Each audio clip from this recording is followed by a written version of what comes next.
You are bearish oil. That is something that at least the Trump administration has been pretty clear from the get-go is exactly what he wants, and he's getting what he wants right now.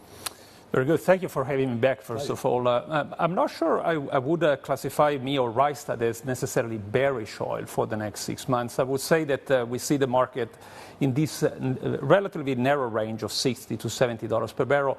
It's a confluence of many factors we need to bear in mind.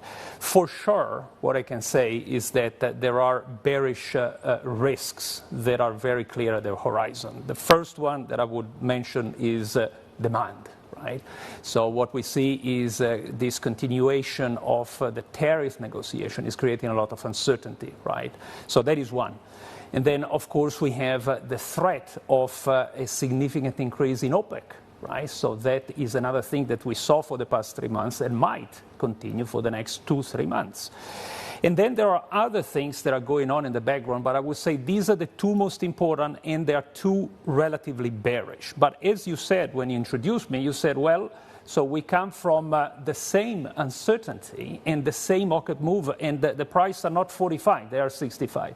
So what's happened? What's been going on? And there are also things that are happening right now, such as, you have some supply disruption in Canada, for instance, just last week.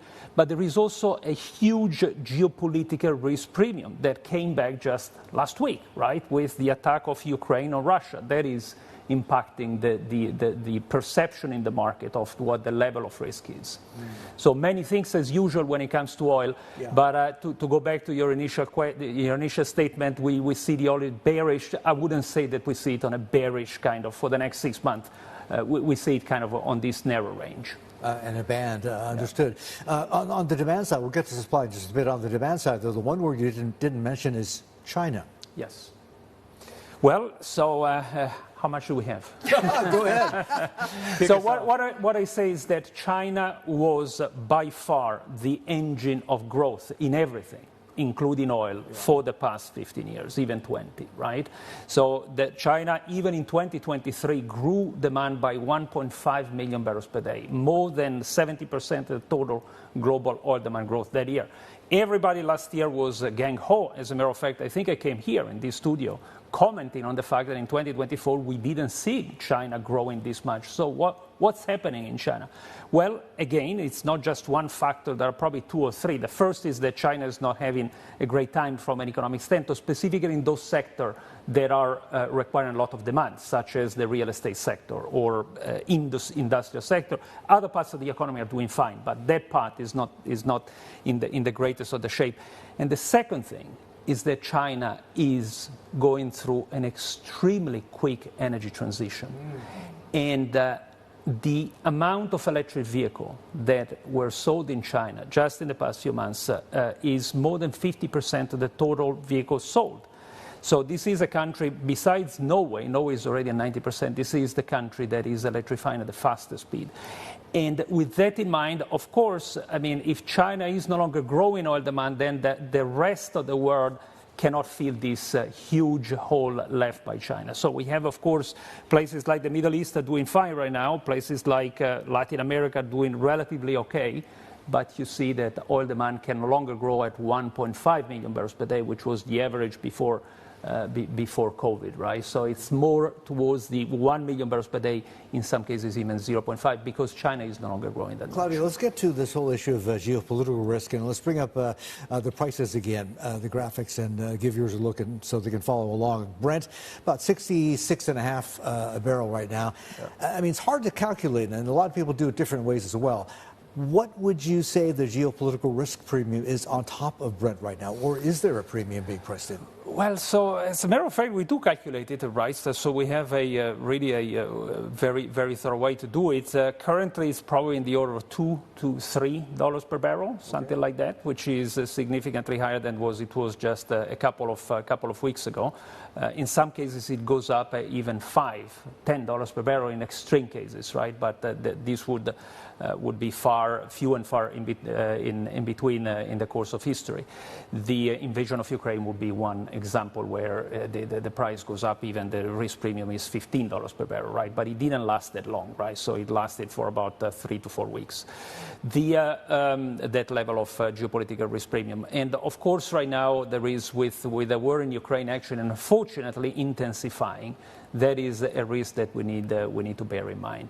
So $66.50 a barrel. We know that if prices go up, that benefits Vladimir Putin, right? The more he can sell his oil for, the better he can continue prosecuting this war in Ukraine, which is now into, what is it, its third year or so. Talk to us about the geopolitics around this and moves from the West to prevent this from happening. So it's very complicated, but let's try to simplify it. OPEC Plus has been the major force of market stabilization in oil for the past 8 years, right? It was when Saudi Arabia and Russia decided that they needed to join forces because OPEC by itself was not enough to stabilize the market. What we have seen is that OPEC Plus, which is OPEC plus the former Soviet Union, have been able to absolutely become what I call the central bank of oil. We went through the largest disruption in the history of oil, COVID. We went through a major event, probably the biggest geopolitical event since the end of World War II, which was the invasion of Ukraine, and the market was remarkably stable. So what was a stabilizing factor there? For sure, U.S. shale on one side, but U.S. shale cannot go as quick in increasing and decreasing barrel as OPEC. OPEC Plus takes just a couple of months. Shale takes a couple of years, right?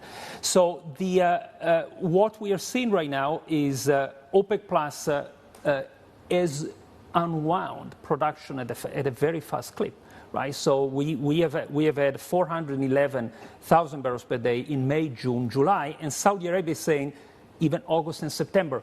Now, bear in mind that May, June, and July were relatively, quote-unquote, easy to do because this is when you have a huge increase in demand, 2.5 million barrels per day increase from just in these 3 months. It's a summer driving season. It's the crude burns in Saudi Arabia.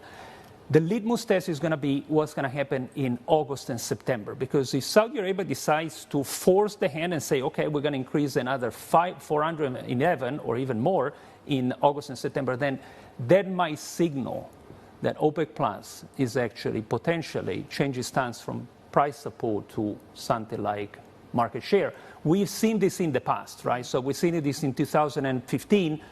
They really wanted to target U.S. shale. They didn't succeed. U.S. shale survived. And there was a very brief period just before the pandemic started when there was the price war between Russia and Saudi Arabia. It didn't last because COVID got in between, but they brought production up to more than 40 million barrels per day just in 1 month altogether.